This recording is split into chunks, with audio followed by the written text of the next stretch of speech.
നമുക്കൊരു പായസം ഉണ്ടാക്കിയാലോ? ഇതെന്ത് പായസമാണെന്ന് അറിയാമോ? വാ നമുക്ക് നോക്കാം.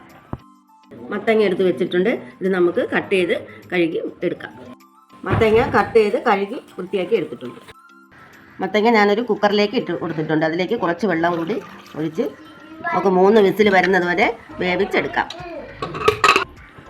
അതിൽ ചേർക്കാൻ വേണ്ടിയിട്ട് കുറച്ച് ചവ്വരി അടുപ്പത്ത് വെച്ചിട്ടുണ്ട് വേവിക്കാനായിട്ട്. മത്തങ്ങ വെന്ത് വന്നിട്ടുണ്ട്. ഇനി നമുക്കിതിനെ ഒന്ന് തവി വെച്ച് ഉടച്ചെടുക്കാം. വേവിച്ച മത്തങ്ങ ഉടച്ച് ഗ്യാസിൽ അടുപ്പിലാക്കിയിട്ടുണ്ട്. അതിലേക്കിനി നാളികേരത്തിൻ്റെ 2ാം പാല് ചേർത്ത് കൊടുക്കാം. വേവിച്ച് വെച്ചിരുന്ന ചവ്വരിയും കൂടെ ഇതിൽ ചേർക്കാം. ചവ്വരിയും കൂടെ ചേർത്ത് ഒന്ന് നല്ലവണ്ണം മിക്സ് ചെയ്യുക. ഇതൊന്ന് തിളയ്ക്കുന്നത് വരെ നമുക്കൊന്ന് വെയിറ്റ് ചെയ്യാം. ഇത് തിളച്ച് വന്നിട്ടുണ്ട്.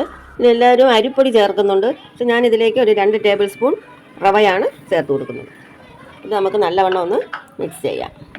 റവയാകുമ്പോൾ നല്ല ഒരു തരിതരിപ്പ് കൂടെ ഉണ്ടാകും. പായസത്തിനിടയ്ക്ക് ചെറിയൊരു തരിതരിപ്പൊക്കെ ഉണ്ടെങ്കിൽ നല്ല സ്വാദായിരിക്കും. നല്ലവണ്ണം തിളച്ചിട്ടുണ്ട്. ഇതിലേക്ക് നമുക്ക് ഉരുക്കിയ ശർക്കര ചേർത്ത് കൊടുക്കാം. ഒരു 150 ഗ്രാം ശർക്കരയാണ് ഞാനിവിടെ എടുത്തിട്ടുള്ളത്. നല്ലവണ്ണം ഒന്ന് മിക്സ് ചെയ്യണം. എല്ലാം ചേർന്ന് നല്ലവണ്ണം തിളച്ച് വന്നിട്ട് അതിലേക്ക് കുറച്ച് ഏലക്ക പൊടിച്ചത്, ഏലക്കായും പഞ്ചസാരയും ചേർത്ത് പൊടിച്ചതാണ്.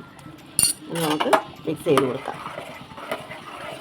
ഇതിന് നമുക്ക് നാളികേരത്തിൻ്റെ 1ാം പാൽ ഒഴിച്ചു കൊടുക്കാം.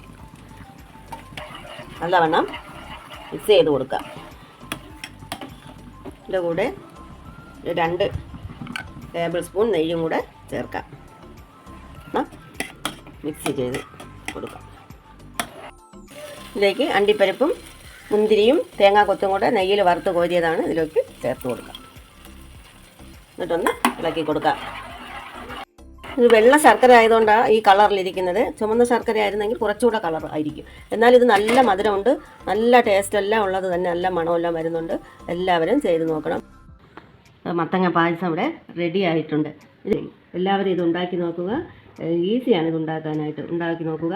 ഇതെൻ്റെ ചാനൽ എല്ലാവരും കയറി കാണുക, സബ്സ്ക്രൈബ് ചെയ്യുക, ലൈക്ക് ചെയ്യുക, ഷെയർ ചെയ്യുക. താങ്ക്